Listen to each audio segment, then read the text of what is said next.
and Dr. Jill Biden. Music's on.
Hello, I'm Dr. Daniel Driffin.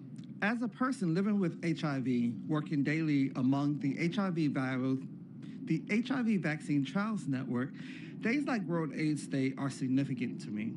For more than 36 years, nations near and far have raised awareness of those impacted by and living with HIV. Today, with the theme of collective action, sustain and accelerate HIV progress, I know we can continue to reduce the negative impact that HIV continues to have on our lives.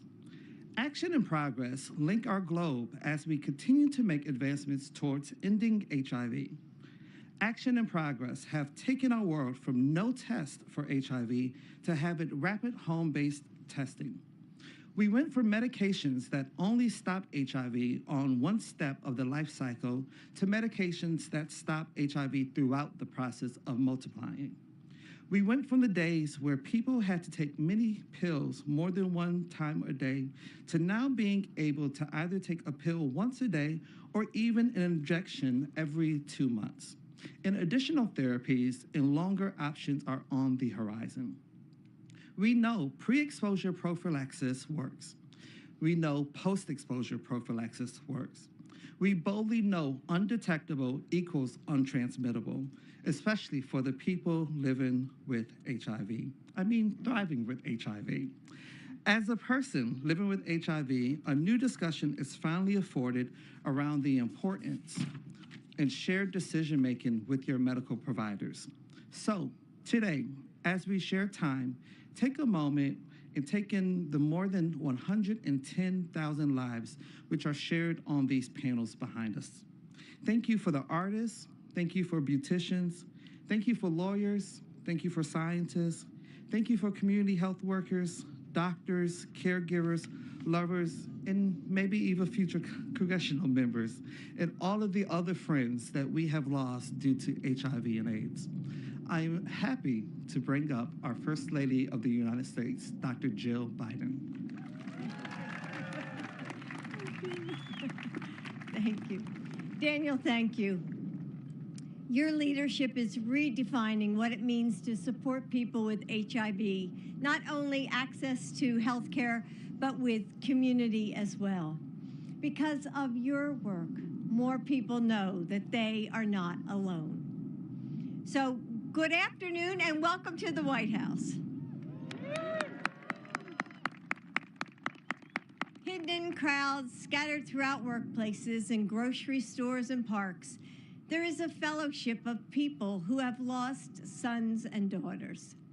To the uninitiated, we look normal, average, whole, but like a secret handshake, I can spot them by the sadness that rests in the corner of their smile, by the curve of their shoulders, as if they can still feel the small arms of a child wrapped around their necks.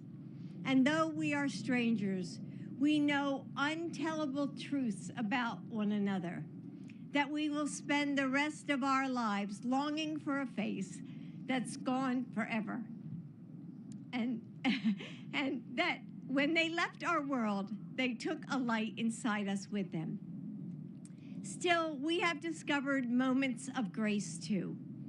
Somehow, against all odds, we rise from the floor. We find a fortitude that we didn't know we had, and we reach out for help. We realize that we're not alone.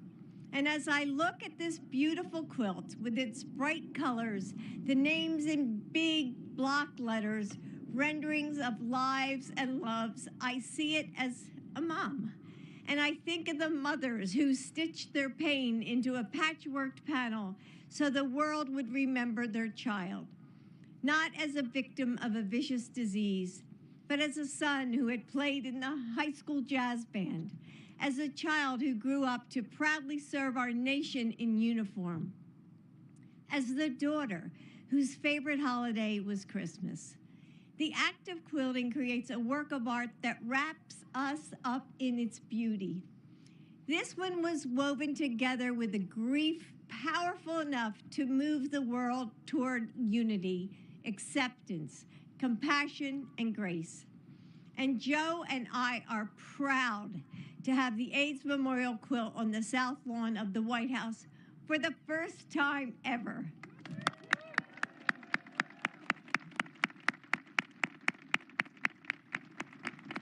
And it is especially meaningful to gather with you on World AIDS Day. May we all feel the power of this worldwide day of unity. And may we always cover each other in kindness, compassion, and beauty. Joe and I are honored to have Jeannie White-Gender here with us and to join her in remembering her son, Ryan White.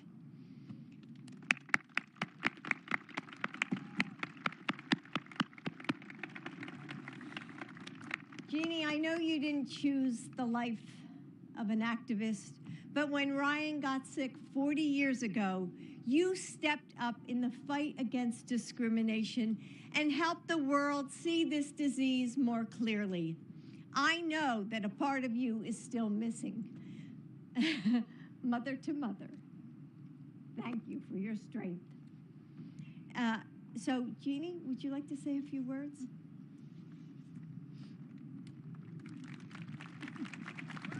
Roll your cane. Yeah, let me see.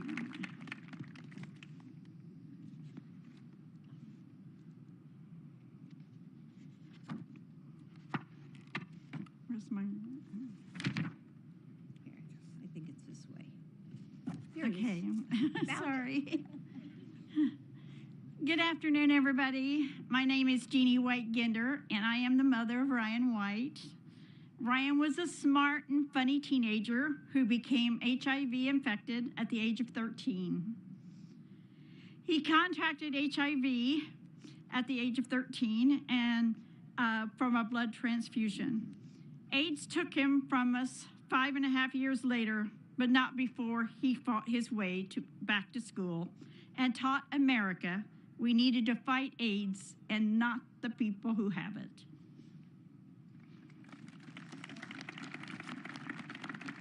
In 1990, however, shortly after Ryan died, Senator Kennedy asked me if I would come to Washington to explain to senators how vital it was to pass the AIDS bill, which had been recently named after my son, called the Ryan White Care Act. He said I was something much more powerful than a lobbyist. I was a mother. I am sure that Dr. Biden can relate. Needless to say, I went. I went to D.C. The first senator I met was getting off the elevator at the Capitol was Senator Joe Biden. With tears in his eyes, he told me that he had lost his child and that the only way he had found to deal with it was through grief and through a purpose.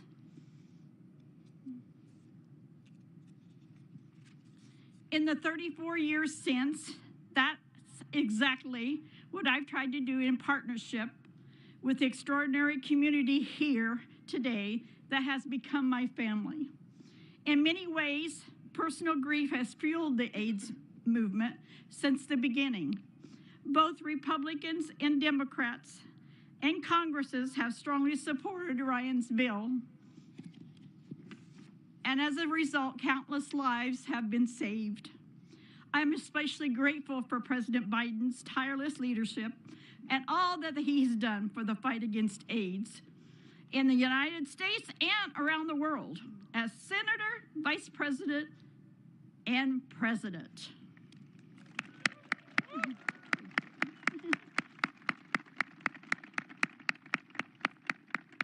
That's why, along with my daughter, Andrea, and on behalf of my dear friend and partner in this work, Sir Elton John and his foundation, and so honored to introduce today our Commander-in-Chief in the fight against AIDS, President Joe Biden.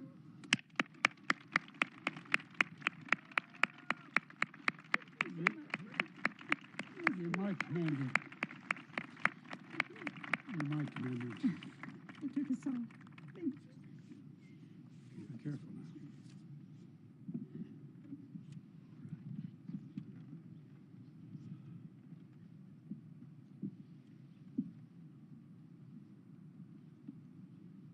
I told her she's my commander-in-chief. Folks, you've changed the world. Sorry, I have a cold. You've changed the world. Jeannie, thank you for the introduction and for your courage. You just described the first time we met after your son passed away. And what I saw in you then was something extraordinary. You said it best, a mom on a mission, turning your plan into purpose. After all these years, looking at everything you've achieved, the lives you've touched, the country you've changed, the world you've made better, you're extraordinary. It's an honor to have you with us today again at the White House. Love you. To the families here today, as Jill just said, we know how hard it is in different ways, but we know. We know. I hope you can find comfort in remembering the one thing that's never lost, your love for them and their love for you. Jill and I, along with countless others, are forever grateful to you for your collective and individual courage.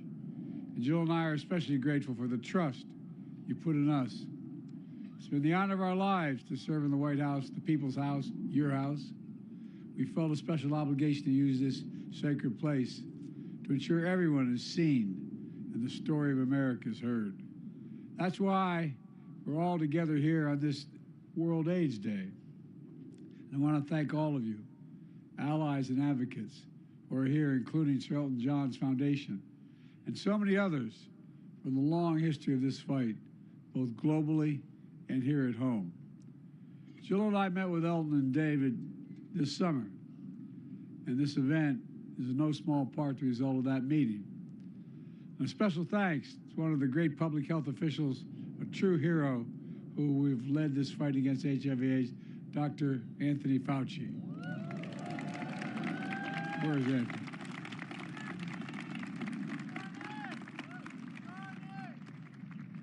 Anthony, you're a good man. God love you. As my mother would say, God love you, Anthony. I also want to acknowledge Dr. Laura Shever, HIV leader, Department of Health and Human Services, who's retiring this year. She started when she was, after 25 years of service, she started when she was 10. Take a look at it. God love you. The idea of the quilt was conceived in 1985 by Clive Jones and Mike Smith, who's here with us today. Mike, there you are. Stand up, Mike. To honor the memory of all those we lost to HIV/AIDS. It started with one name on one panel nearly 4 decades ago. And decades later, 50,000 panels and 110,000 names. This quilt weighs 54 tons, the largest community art project in the entire world. It tells the tragic stories of brothers who died too soon, moms who contracted AIDS at childbirth, her daughter's life stolen, eventually her own as well, friends and partners who lost loved ones of their lives, and so many more stories of precious lives cut too short. And I do realize that on these days of celebration, they bring back all the memories. They're hard. It's not easy. It's important, but it's not easy. So I want to thank you for being here. This quilt was first displayed on the National Mall in 1987. Over the years, it made its way to the Ellipse and President Clinton's inaugural parade. Today, for the first time in our nation's history, the sections of AIDS quilts are being publicly displayed here at the White House. Because like the first threads of this quilt stretched nearly 40 years ago, stitched nearly 40 years ago, this movement is fully woven into the fabric and history of America, shining a light on the memory and the legacy of all the sisters and brothers, sons and daughters, husbands and wives, moms and dads, partners and friends who we've lost to this terrible disease. Together, we honor the spirit of resilience and the extraordinary strength of people, families, and communities affected by HIV/AIDS, including nearly 40 million people living with HIV around the world today, 40 million. And we send a clear message to the nation and to the world that we stand united in the fight against this epidemic. It matters. It matters we reinstate that. I remember as senator when this epidemic was raging, the stigma, the misinformation, the government failing to act and acknowledge the dignity of LGBTQ plus lives and the seriousness of the AIDS epidemic. It caused serious harm. It compounded pain and trauma for a community watching a generation of loved ones and friends perish. It was horribly, horribly wrong. We've also seen advocates, survivors, families, allies who've turned their pain into purpose like all of you have. Their loss into determination, their anger into a movement that's literally changing the world. Science, new scientific discoveries, new preventative care, new global partnerships, and so much more. For example, through what's known as PEPFAR, President's Emergency Plan on AIDS Relief, launched by President Bush, and he deserves credit, George W. Bush. We made the single largest investment of any nation in the world to tackle a single disease, saving more than 26 million lives so far. I'm proud to have reauthorized PEPFAR last year, and I'm going to call on Congress to pass 5-year PEPFAR reauthorization to sustain these gains made globally. In fact, later today, I'm traveling in Angola in Africa, where we're deepening our partnership across the continent on mainly health priorities, including improving outcomes for people living with HIV through PEPFAR. It matters. It matters throughout the world. But for all our progress, too many people continue to live with HIV, including 1 million Americans. That's why, my first year in office, I launched a new national HIV/AIDS strategy to ensure treatment and prevention is available to everyone, everywhere, all across this country. And that includes ensuring medications that can prevent HIV infections are affordable and available in all forms without co-pays for people with health insurance. We made clear to the insurance companies they can't deny coverage for these medications or for lab tests that doctors recommend to patients. We're fighting the stigma of discrimination against HIV community by ending the shameful practice of banning gay and bisexual men from donating blood, strengthening civil rights protections in medical settings for people with HIV, educating the public about the latest science and transmission testing and prevention and care.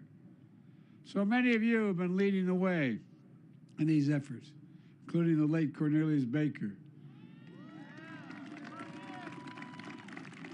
who passed away 3 weeks ago as a pioneer on advancing HIV testing. Together with all of you, we're also calling on states and community leaders to repeal outdated HIV criminalization laws throughout this country.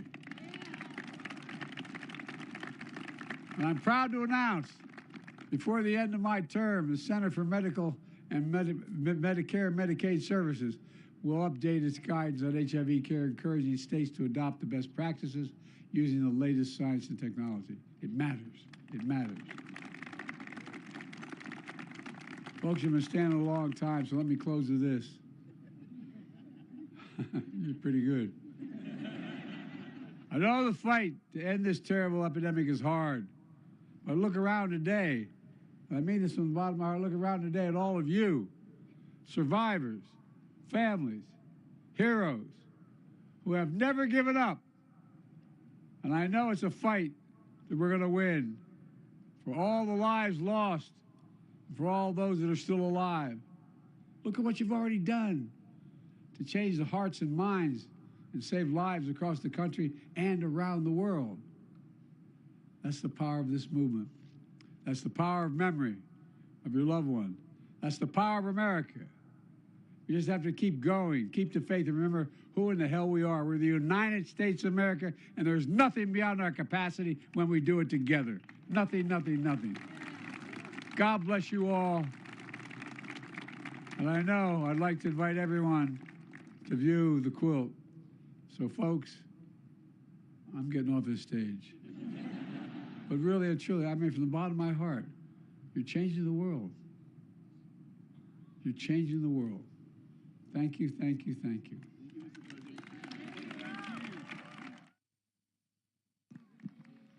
Distinguished guests, please remain in place while the President and Dr. Biden depart.